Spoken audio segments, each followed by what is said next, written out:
আজকে পাঠ করে শোনাচ্ছি শ্রীমদ্ ভাগবত থেকে ষষ্ঠ অধ্যায় নারদের জন্মকথন। তাহলে শুনতে থাকুন। শৌনকাদি ঋষিগণে কহে সুতবর, নারদেরও জন্মকথা শুনো অতঃপর। ব্যাসদেবে সম্বোধিয়া নারদ তখন কহিতে লাগিলা কথা জন্ম বিবরণ। বেদাধ্যায়ী ব্রাহ্মণেরও ছিল এক দাসী, তাহারও গর্ভেতে আমি জন্মিলাম আসি। মাতা মম দাসী ছিল, আমি দাসী সুত। শুনো শুনো সে কাহিনী অতীব অদ্ভুত। বর্ষাকালে একদিন ঋষি সমুদয় চাতুর্মাস্য ব্রত লাগি সমবেত হয়।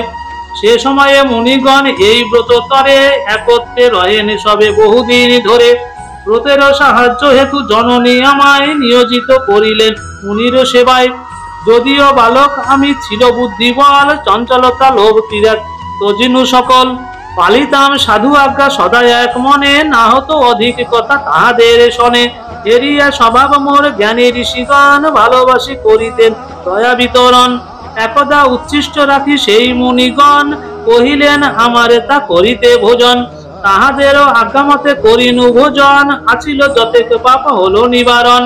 সেই দিন হতে পাপ হলো সব দূর, ধর্মে অভিরুচি মোর জন্মিল প্রচুর। ঋষিগণ হরিগুণ করিতেন গান, শুনিয়া হতাম মুগ্ধ জুড়াতাম প্রাণ। শ্রবণে হইল হৃদয়ে শ্রদ্ধার উদয়, শ্রদ্ধা বসে নারায়ণে প্রীতি উপজয়। নারায়ণে অনুরাগ জন্মিল আমার, বুঝিলাম ব্রহ্মময় জগৎ সংসার। আমি প্রপঞ্চাদিত হলো এই জ্ঞান, আমি সাক্ষাৎ ব্রহ্ম আমি ভগবান। অবিদ্যার বসে সদা করিতেছি ভুল, আপনারে ভাবি সদা দেহধারী স্থূল। বরষা শরতে সেই মহামুনিগণ, করিতেন হরিযশ গীত সংকীর্তন। গীতে মোর রোদি মাঝে ভক্তি জন্মিল, রজতম গুণ তহে বিনষ্ট হইল। পাপ শূন্য হয়ে আমি বিনয়ের সনে, দিবারাত্র সেবা করি সেই মুনিগণে। বর্ষাকাল গত হলে মুনি সমুদয়, দূর দেশে যাবে বলে সমুদ্রত হয়। যাইবারে কালে তারা স্নেহ সহকারে, গোপনীয় জ্ঞান দান করেন আমারে। আপনি অচ্যুত এই জ্ঞান দান করে, সেই জ্ঞানে কৃষ্ণ মায়া জানিল অন্তরে। ভগবান বুঝিবারে পারে সেই জন, ভগবান প্রাপ্ত হয় শাস্ত্রের কথন। আধ্যাত্মিক ভৌতিক ও দৈবিক তাপন, ঈশ্বরের সপিলে নাহি থাকে কদাচন। যেই দ্রব্য হতে রোগ হয় উৎপাদন, সে দ্রব্য সেবনে শান্তি নহে কদাচন। কিন্তু যদি সেই দ্রব্য ঔষধে মিশাই, অবিলম্বে তাহা হতে উপকার পাই। এই রূপ কর্মে হয় সংসার বন্ধন, কিন্তু নারায়ণের যদি করি সমর্পণ। এ ভুবনে তবে কবু ভয় নাহি আর, অবশ্যই আত্মা তবে হইবে উদ্ধার। যদি বলো কোন কর্ম সপিব ঈশ্বরে, নিরাকার সে ঈশ্বর সপিবা কি করে। জ্ঞান আর ভক্তি মাত্র ঈশ্বর কারণ, আছে মাত্র দুই কর্ম ব্যাপিয়া ভুবন। সেই কর্ম সাধু জনে করি আচরণ, বাসুদেবে করে সবে কর্মেতে শরণ। যদি বলো কেমন এতে করিব পূজন, কিবা মন্ত্র কিবা নাম ধরে সেই জন। আছয়ে তাহারা মন্ত্র শাস্ত্রে নিরূপণ, শুনো মহামুনি ব্যাস হয়ে এক মন।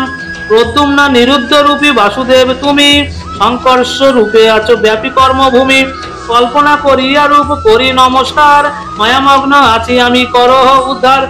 এই মাত্র মূর্তি ভাবি যে করে সাধন, যথার্থই সেই জ্ঞানী শুনো তপোধন। এই রূপ কার্য আমি করি অনুষ্ঠান, জ্ঞানেরও ঐশ্বর্য মোরে হরি করে দান। সন্তুষ্ট হইয়া তিনি মম হৃদস্থলে, ভক্তি প্রীতি রূপ ধন দিলেন কৌশলে। হরি ভক্তি প্রীতি বিনা কি ধন জগতে, উদ্ধার করিতে পারে এ সংসার হতে। শুনো ব্যাস করো মন হরি নামে স্থির, হেরিবে হরিবে তুমি অন্তর বাহির। শ্রীহরির মহাযশ করো কীর্তন, বুঝিবে সংসার মায়া দুষ্ট হবে মন। জ্ঞানীগণ করে ইচ্ছা হরিরে জনিতে, তাও হরি নাম ব্যাস অবহিত চিতে। সুভদ্র রচিল গীত হরি আশা করি, তজিয়া অনিত্য মায়া বলো হরি হরি। ইতি নারদের জন্মকথন। আজকের পাঠ এই পর্যন্ত। আগামী দিন শুনবেন সপ্তম অধ্যায়, ব্যাসের নিকটে নারদের ব্রহ্মজ্ঞান শিক্ষা কথন। রাধে রাধে।